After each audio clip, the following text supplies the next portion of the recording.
Hello there, weary traveler, and welcome to this little haven of history. Before we set off on our journey back through time, let me offer you a warm greeting. Whether you're tucked beneath the covers, listening before bed, or simply looking to unwind with some peaceful storytelling, I'm truly glad you're here. Tell me, where in the world are you listening from tonight? I always love seeing how far our community of history lovers reaches across the globe.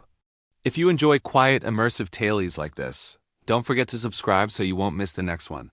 But for now, let's let the noise of the modern world fade away and step into a time long past when winter was not a season of beauty, but of survival. Picture yourself standing in the heart of medieval Europe. The trees are bare, the sky pale and weak. Frost crackles underfoot as the first snowflakes drift from a gray horizon.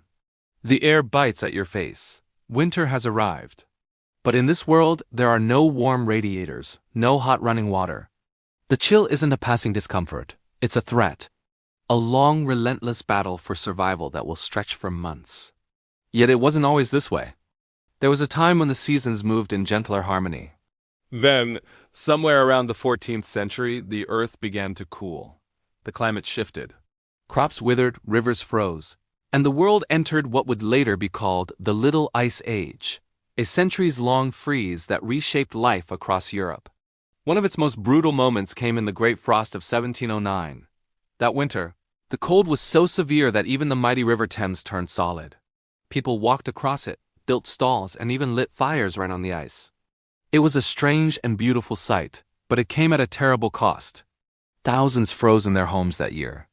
And yet, even in that frigid silence, the human mind found ways to shine. During that same frost, a young Isaac Newton, forced to leave Cambridge due to the weather, spent his isolation at home in deep thought. It was there, by the fire, that he began shaping the ideas that would change science forever. Even the coldest winters, it seems, could kindle new light. But for most people, there was no comfort in discovery, only endurance. Imagine waking in a one-room cottage, the air so cold you can see your breath. You rise from a straw bed beside your family, all huddled together for warmth. Your breakfast might be a crust of bread, your hands red and cracked from gathering firewood. Every day is a fight to keep the fire burning, because if it goes out, the cold could take your life. And yet, even then, people found ways to keep hope alive. The medieval world was deeply tied to nature and the rhythm of the seasons.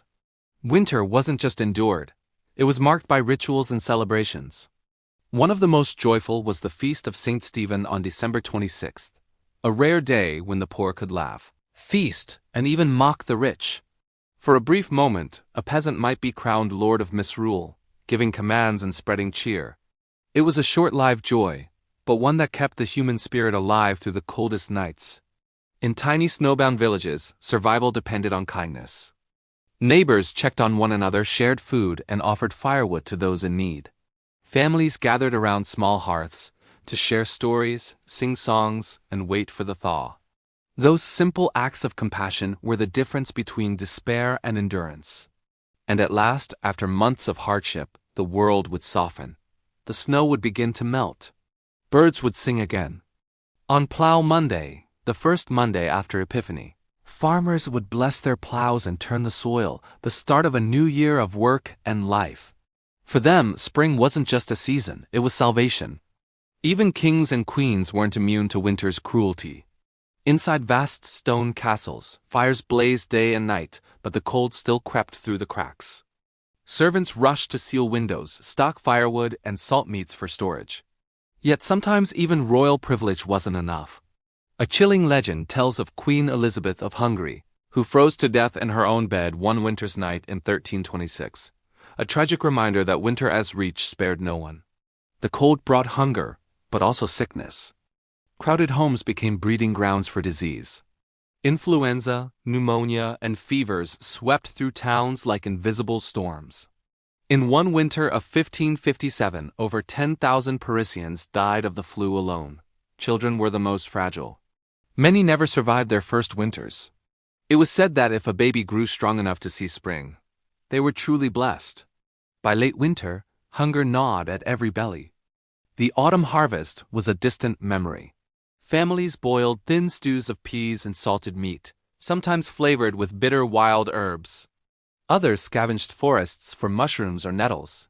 In desperate times, famine struck with horrifying force, like the Great Famine of 1315, when endless rain destroyed crops and drove people to unthinkable acts just to survive. And yet, through it all, life went on. People still sang songs, played games, and told stories by the fire. Evenings were spent mending clothes, carving wood, or reading aloud from treasured books of saints and heroes.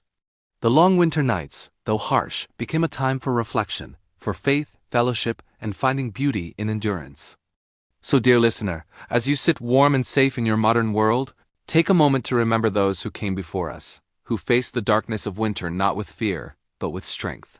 They had no central heating, no supermarkets, no medicine, only their will to survive and their faith that spring would return. And it always did. That's the eternal lesson of winter.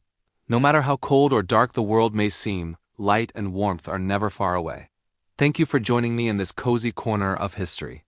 If you enjoyed our journey tonight, please consider subscribing and sharing this story with a friend.